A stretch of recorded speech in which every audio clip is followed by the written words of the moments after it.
Sinulat ko po ay taman hai zi you cancer.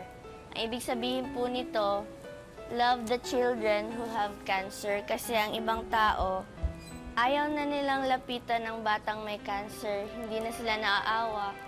Hindi na napapakita ang pagmamahal sa kapwa. Kasi may cancer nga, nandidiriga ng ganun. Kaya dapat magmahalan, may sakit man o wala. Gold Ribbon for a Cause. Sa araw na ito, isang espesyal at makabuluhang task ang ibibigay ko sa inyo.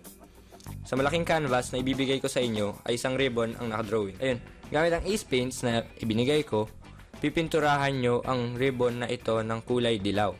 Pagkatapos, maaari kayong gumuhit at magpinta ng anumang gusto ninyo sa gilid ng yellow ribbon. Ang mural na gagawin ninyo ay ilalagay ko sa labas ng aking bahay, kung saan ay may mga gold ribbon magnets na ipagbibili. Bawat magnet ay katumbas ng 100 piso na idodonate sa Cancer Warriors Foundation. Ang Cancer Warrior Foundation ay tumutulong sa mga batang may cancer.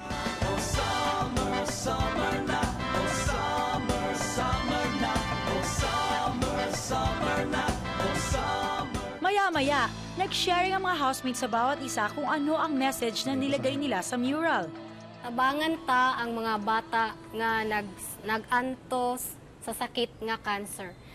Ito yung akin po. It says, we can, we must help kids fight cancer. Ito po yung akin, yung ano po, Love and Peace Unite, let us all fight against cancer. Ito po parang heart siya.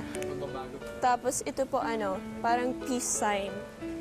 Bale, parang to show love and peace, dapat po magtulungan tayo to fight against cancer. Ito naman po yung sa akin. Sunod ko po, mag-isa, maaari lamang ako makagawa ng kaunti. Pero pag tayong lahat, napakarami nating magagawa. Supuin ang cancer. Sinulat ko po ay taman hai zi you cancer. Ang ibig sabihin po nito, love the children who have cancer. Kasi ang ibang tao, ayaw na nilang lapitan ng batang may cancer. Hindi na sila naaawa. Hindi na napapakita ang pagmamahal sa kapwa. Kasi may cancer nga, nandidiriga ng ganun. Kaya dapat magmahalan, may sakit man o wala.